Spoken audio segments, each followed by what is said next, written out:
I'm now joined by Liam Willson from Virginia's Herndon High School, who is now committed to Wake Forest. Liam, thanks for the time.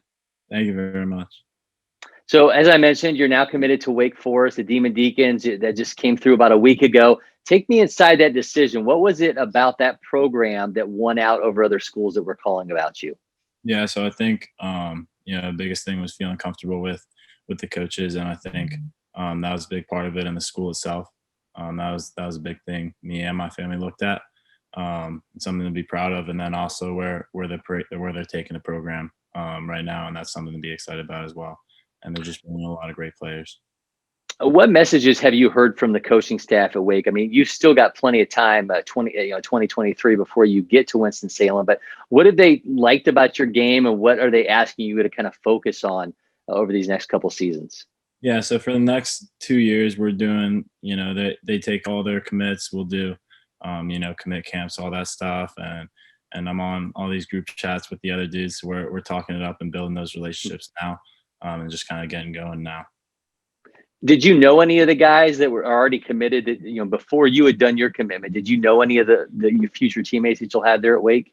I knew of them, and then some of them also reached out to me, and that was also a big part. I was super comfortable with them, and I just like what they had to say. So still getting to know them, but they're really good dudes. You put on a show at the PBR Future Games at LakePoint Sports, ended up being named to the All Future Games team. You go 5 for 8 with a home run, 2 RBIs, multiple hits from both sides of the plate. What did that opportunity to play in the Future Games mean to you, and did it turn out to be better than you even anticipated? Yeah, I mean, definitely. I'm not much of a showcase player, honestly, but I did like how they formatted it with the showcase, and then you go into the games, and it's kind of just playing with the best players and playing against the best players. And I actually played with a few of the kids from Florida in weeks prior through the summer ball season, and it was cool also having them in the pool playing against them. And I definitely didn't anticipate having that week. I mean, you kind of expect it. And that's the kind of week you want to have. But it was a lot of fun. We just had a lot of fun with the Virginia team, and just playing all those guys really. Yeah, when they put you guys together like that, and you've played against so many of these guys within your state. When they put you together like that, and you're on a team representing your part of the country, what does that do? I mean, does it kind of create this us against the world kind of vibe, or what is that like when you guys get together? I mean, you definitely want to represent your region well, right? Um, I mean, yeah, it's just it was really good playing against those guys. You play with them in high school, you know about them, and it's good to get on the field with them, playing with them on the same team and just competing with them. As I mentioned, you're a switch hitter. Are you a different hitter from one side of the plate to the other? And how would you kind of maybe describe yourself as a hitter from each side? I think I try my best to mirror them a little bit, but obviously it'll be different. I feel like my hand speed is a little quicker from the right side, so the timing, I got to switch up the timing. But the left side, I feel more comfortable with the barrel. So obviously pros and cons to each. But yeah, I try to mirror it as much as I can. I golfed righty, so I kind of I started off as a lefty baseball hitter, but I golfed righty, and kind of just got the feel of it from there. So how long have you been switch hitting? Is this is a fairly new thing for you then? Actually, I started when I was like 9 years old.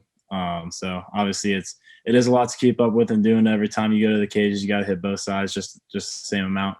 But my travel coach, he was just kind of like, hit from the right side, see how you do, and now you tryouts, and I kind of just ran with it from there.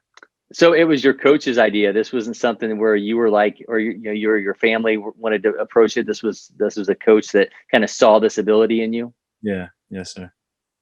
So your uncle Nick Sorensen spent 10 years in the NFL, is on Urban Meyer's staff at the Jaguars as a special teams coordinator. What kind of advice has he given you in terms of the work ethic that it takes to take your game to the highest level? I think we talk more about football. We're a big football family, but he's gone over film with me, and he just work your tail off. And I have siblings, so obviously bring your siblings with you, and just put your head down and work through high school, and you'll achieve your goals, especially when you write them down. Uh, you, okay, so let's try and talk about that. So you and Herndon are opening up the football season on Friday. Let's talk goals then. What have you kind of set for yourself now that baseball is kind of not necessarily something you don't have to worry about, but obviously your future is a little bit set there with baseball. What are those goals that you have for yourself as a football player? Yeah, I think honestly the goals aren't really for myself, they're for the team.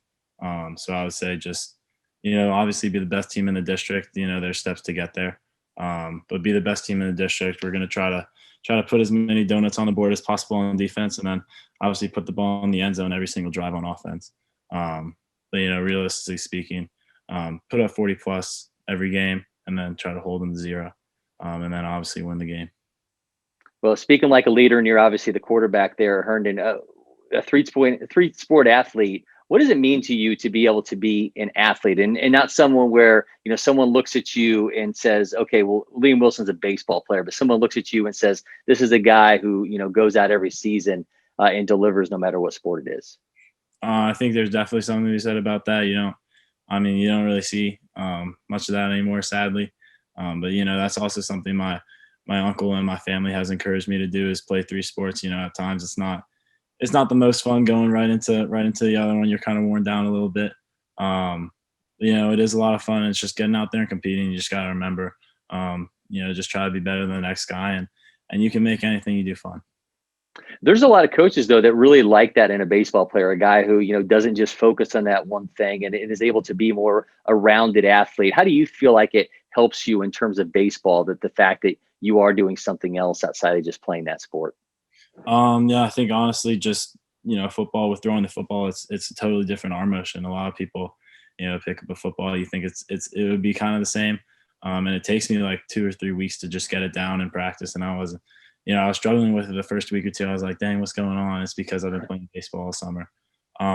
So yeah, I think that definitely isn't just working different muscles. I think football, it kind of gets you in the weight room early, when you're a freshman. When if I was just a baseball player, I probably wouldn't think of that till my sophomore year. And it's just having different coaches around you and getting different perspective on things.